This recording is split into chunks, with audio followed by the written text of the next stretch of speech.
Alright, Fishaholics, welcome back. We're working out to a back bay spot this morning, and we're gonna just kind of test the waters because I've been doing a lot of ocean surf fishing, so I just want to change it up. And this first spot we're gonna fish is typically really good, like late spring, early summer, and usually by October it starts to pick up again, some more bass start to funnel in, and it's like October 2nd. So I guess we'll start plugging away. It's not too far after first light, so I'm hoping we get some fish on TOPWATER. And yeah, I guess see where we end up for the day. So stay tuned, but let's catch some fish.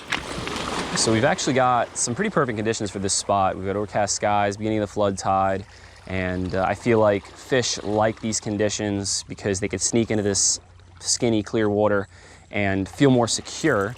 And I have a feeling some of the bait's gonna be on the smaller size, so that's why I brought two setups, a 3000 Evict and a Carbon Shield 2 for throwing smaller plugs. Then I have my 5000 Evict on my 9-foot medium power fast action St. Croix Triumph for throwing some larger plugs and covering some more territory. And I think we're going to start off with the lighter inshore setup for now.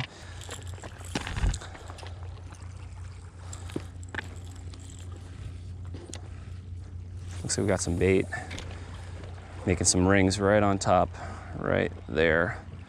I'm just gonna work this little Niobe spook, nice and slow.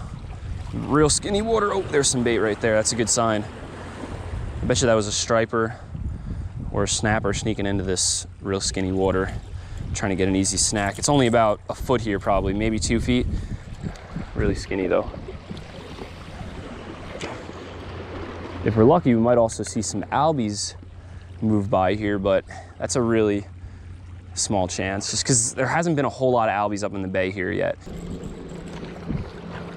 All right, about 3 casts, no bites or blow-ups. Sometimes these boulders that kind of line this point out here have fish that cruise around them. Usually I can get a bite right around these boulders. There he is, fish. What did I say? That was awesome. Whew. Hope you guys saw that. Crazy skinny water blow up. Right where I said there was gonna be a fish. Oh, he's got me in the weeds. It's awesome. It's all a timing thing. A month ago or a couple weeks ago, we didn't catch any stripers here. We tried it, but you know, try it once, don't get any bites, you know, after like 30 minutes or so, leave and go to another spot. When they're here, they're here. It doesn't take long.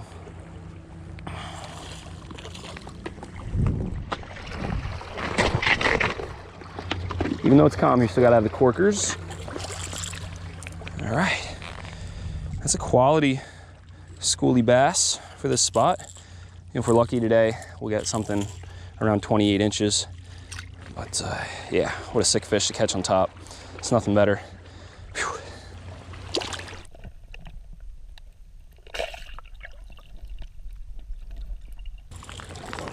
All right, so that was pretty awesome. Let's do it again for sure. Try right around this little alignment of boulders.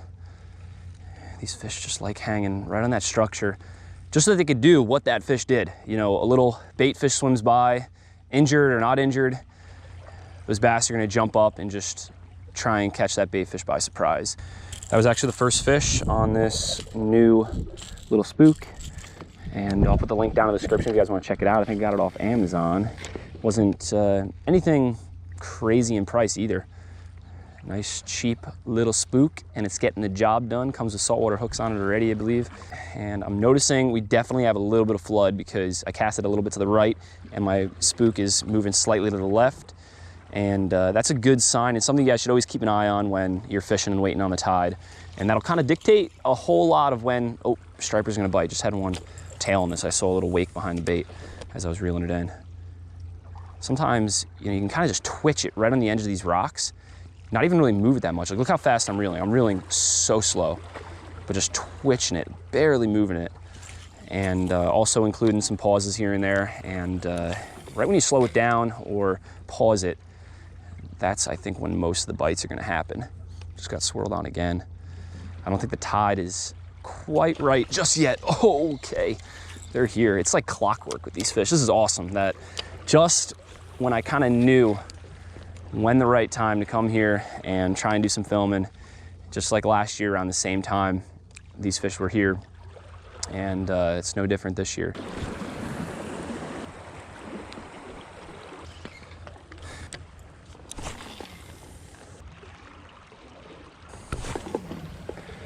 Oh wow, look at that. Big seal just popped up. Who knows how long he's been here for. That's possibly why the bite could have slowed down. Great.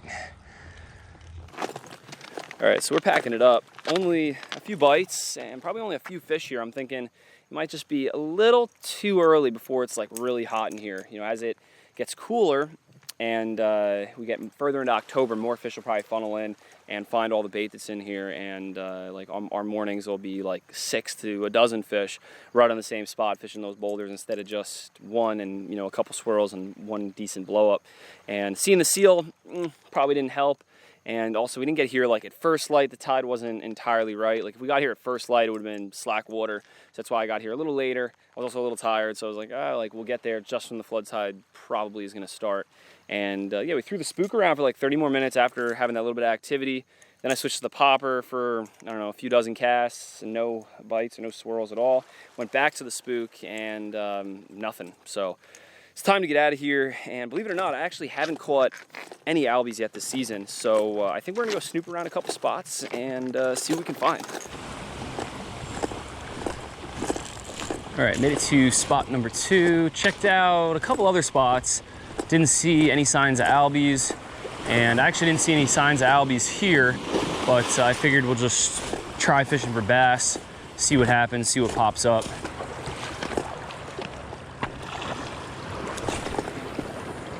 Just sticking with the lighter action rod too, because we're most likely just looking for schoolie fish. Something real fun on this light tackle. And a lot of the bait is pretty small, so this is like the perfect setup for throwing smaller presentations. Looks like we actually have some outgoing water starting right here already. All right, no activity with the little spook. Not surprised though, but it was worth a shot. You know, it's getting later in the morning.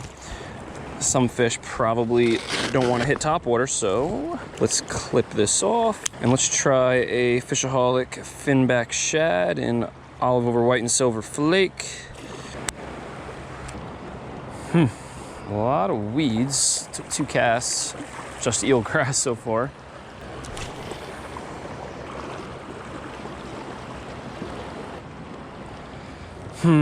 All right, tough to fish here. Took about half a dozen casts and maybe 1 cast we didn't get weeds on. So we're gonna just move down a little bit.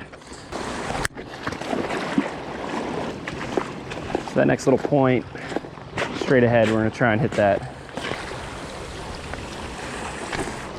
All right, back to the spook. We're gonna try this again. Probably not gonna work because it's getting late in the morning. The sun's getting higher.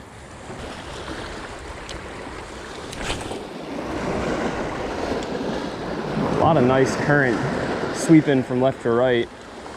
That's why, like, there's got to be a striper here. There has to be. I mean, I'm not seeing a whole lot of bait. Unlike the first spot, there was a ton of bait. But there could just be some fish here feeding on the bottom forage. There's a fish. Boom. On the little spook. Oh, it's a bluefish. Oh, there's a striper that's following him. Or another bluefish. No way. Look, there's a bass right there in the shallows trying to eat the plug out of the bluefish's mouth. I'm gonna let him do it. Maybe I'll catch 2 fish here. It'd be sick. There's a bass trying to eat the plug out of his mouth. That's crazy. Come on. He's still going for it. That's insane. The striper is starving. Come on, striper, eat it. Come on, striper. He's almost got it. He's trying to rip it out of the blue's mouth. Come on, come on, come on, come on, come on, come on.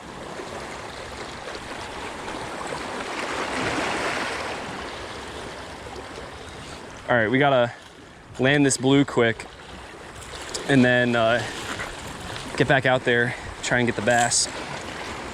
Yeah, see, he was hooked with both trebles. That's why we didn't double hook the blue and the bass. But that was something I've never seen. That bass was so hungry and wanted this plug that bad. He's actually still cruising back and forth right now. All right, now let's find where that striper went. It's a nice bass. It was probably a little bit bigger than the one that I caught this morning. Hope he's still here. Come on, come on, come on, come on, come on. All right, so we're gonna kind of slowly start working our way back around this point. And I'm surprised we couldn't get another bite from that bass. I mean, I guess he got out of here maybe after that bluefish stole his dinner. Look at this clown trying to crowd on into my spot. And I know him, it's Mike. Whew, there was a striper. That one came out of nowhere. Blended right in with like the sandy colored rocky bottom. It's not sand, but it's like a lighter colored stone. Hey, there he is, fish on. There we go. I wonder if that's the same fish. Nope, there's 3 bass following him. 3 bass, that's ridiculous.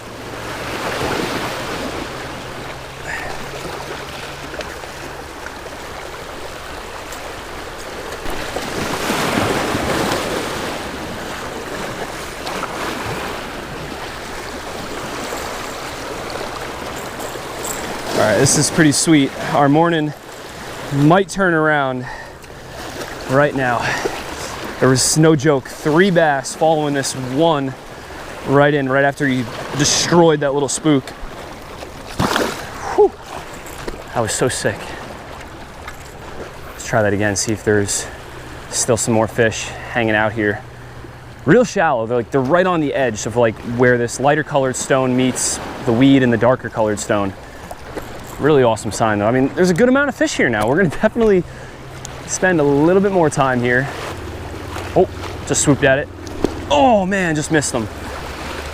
All right, so about another 40 casts and 20 minutes later.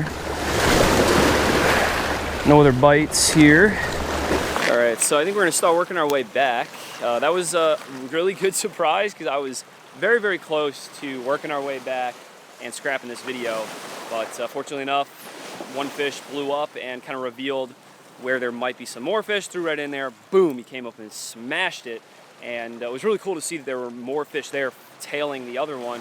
And I bet you that there's still some stripers here, or at least on this outgoing tide, they're probably cruising back and forth. So it's tempting to stay, but you know, those fish maybe wisen up to this little spook. And there's definitely a lot of potential working our way back because this whole little cove here, and there's a small little point there, we didn't fish that on the way here from that first point where we started our second spot. And there could be some fish there that we could also throw the spook and maybe do a little bit better. Maybe the water could be cleaning up now that we're kind of like an hour or so into this outgoing tide. So let's start working our way back and I guess keep throwing the spook because it's working. Oh, just got swirled on. Oh, getting swirled on, come on. Come on back, come on. There he is, little guy. Hells yeah, woo! Looked like that was more than one fish too. Woo, that's a little chubby guy.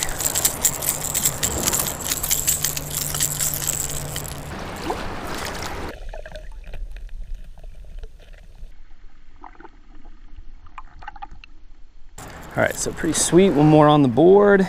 And it's 11:30. And if you wanted me to be completely honest, I did not think we were gonna get on like a late morning, early afternoon topwater bite, especially with the spook, but somehow we're getting it done. And you know, it is October, so these fish are probably a little bit more aggressive. Also, when these fish travel in little packs like this, you know, you could throw a good wide variety of baits, and competition plays such a huge factor. And you know, these fish gotta eat, and they're not gonna pass up a good opportunity like this, so.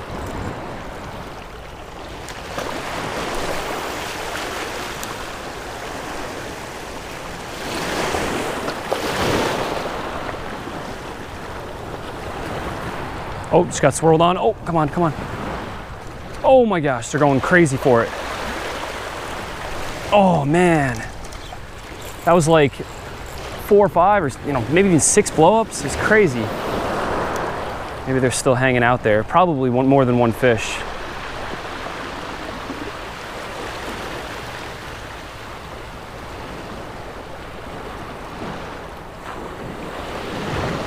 All right, I'm giving up.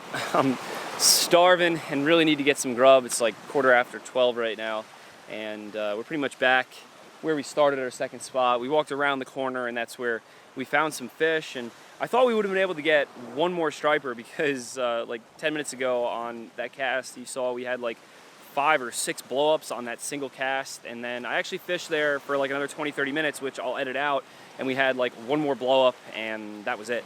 And you know, we're lucky that we had a good point of the tide at this spot this morning, and also that's the fall season, so we were able to still catch a couple fish on the top water with the light tackle. But you know, if we were here early in the morning at the right point of the tide, or late at dusk, or low light conditions, like, it would have been lights out. Like, we saw so many more fish, you know, either following the plug in because after we hooked one, or, you know, we just had so many blow-ups that I think the fish just weren't really committing.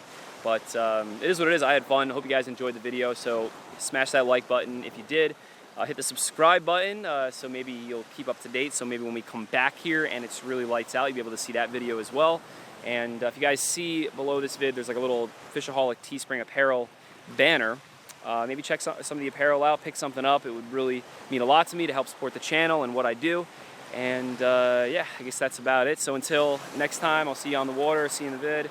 But like always, never forget, live to fish, fish to live.